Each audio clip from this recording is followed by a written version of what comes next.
Salut les amis, on se retrouve sur un nouvel épisode des bases du hacking. On va parler d'énumération et un peu d'exploitation.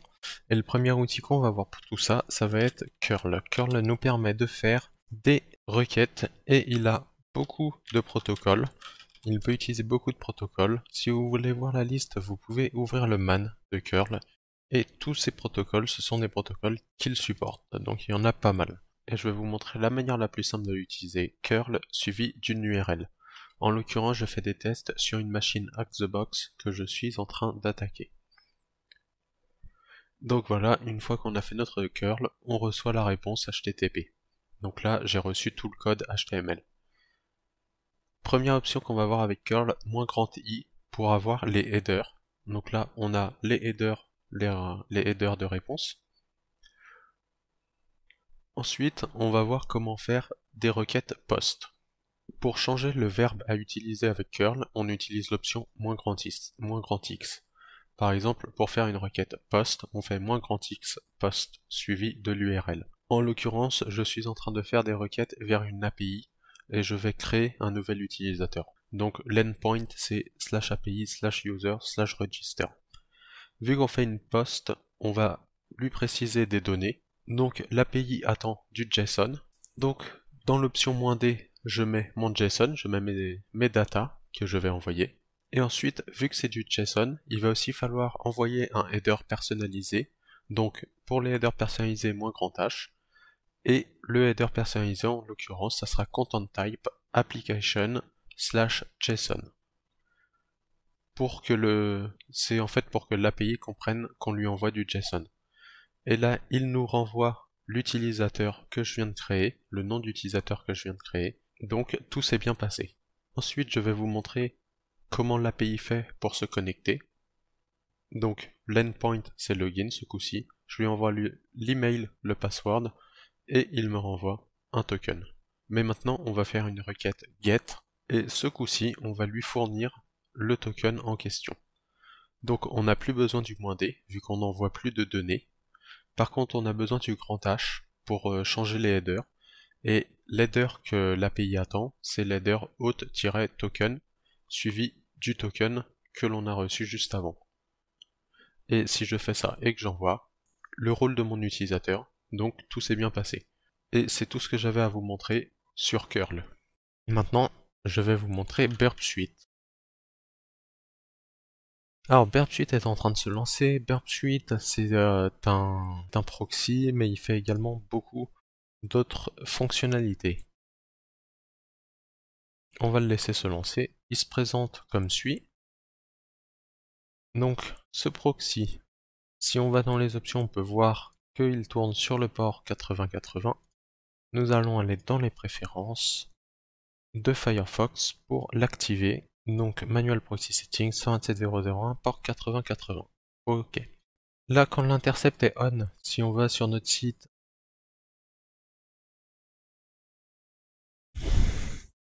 alors par défaut, il n'intercepte pas ce qui est local, donc sur le site 127001.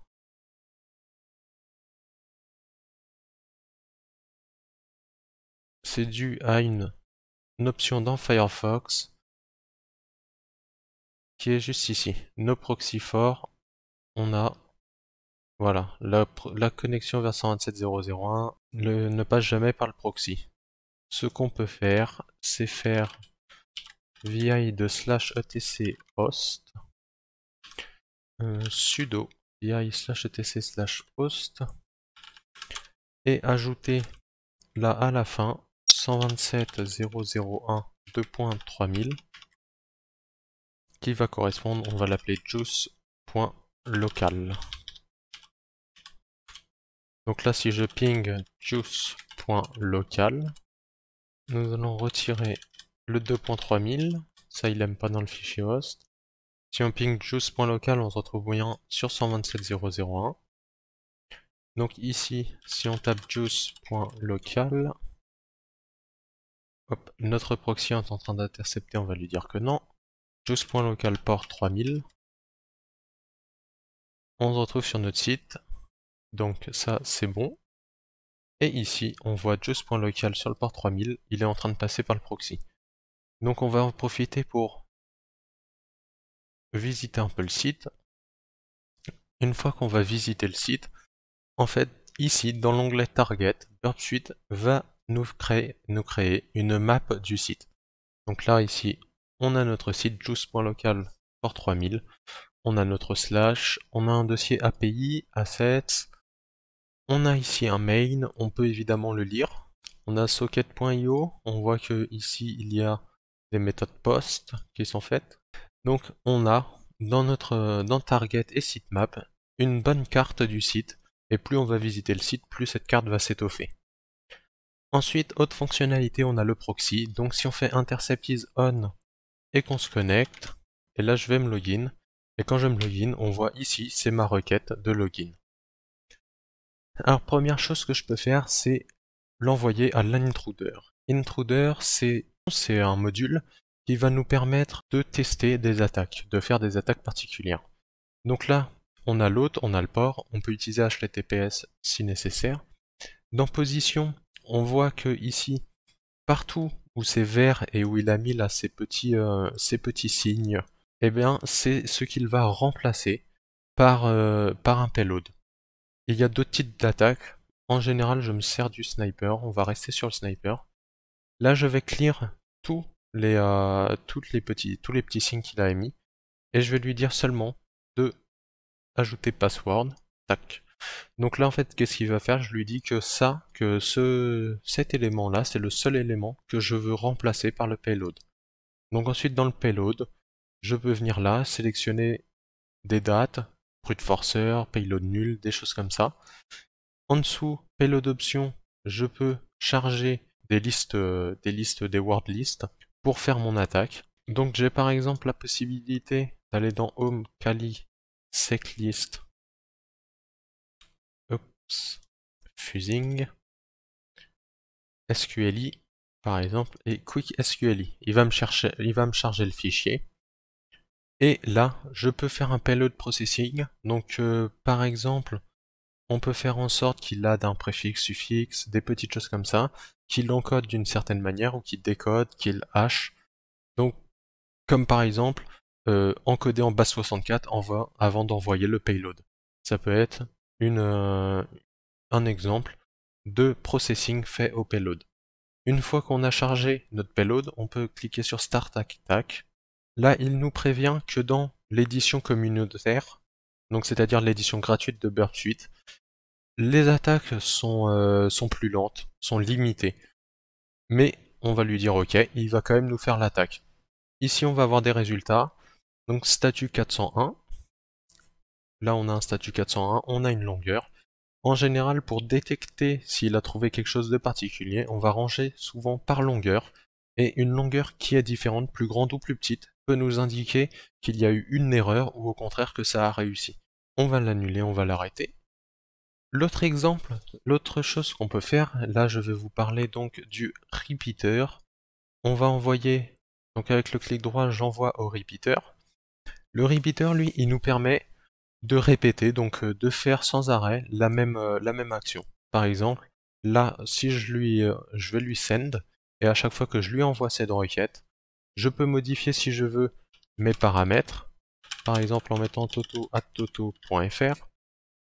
Et si là j'envoie, j'ai toujours invalide password hors email. Et si là je lui envoie toto123 et que j'envoie, c'est toujours pas bon. J'ai peut-être mis toto.com. Et là, ça a fonctionné. On voit authentification. On voit que j'ai un token en réponse. On voit que j'ai un BID et l'email aussi qui apparaît.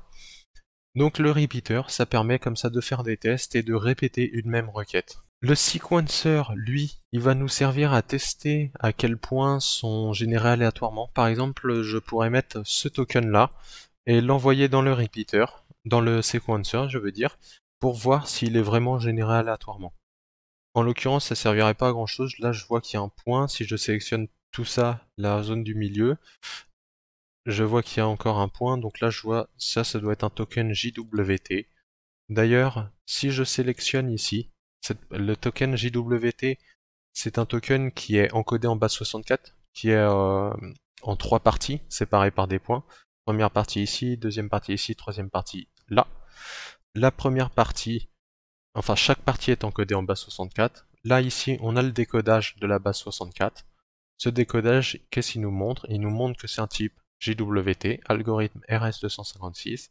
Si on va au milieu, là il décode de la base 64, puis il décode de l'URL.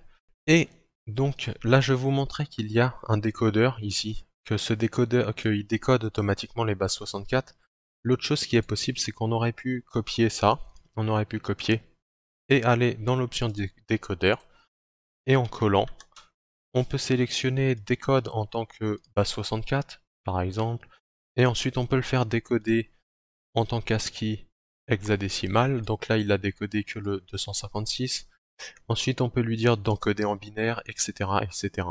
En fait on peut vraiment encoder, désencoder comme on veut les différents éléments que l'on a. Dans tous les cas, c'est tout ce dont je voulais vous parler, Burp et Curl. J'espère que cette vidéo vous aura plu. Je vous souhaite un bon hacking et je vous dis à la prochaine.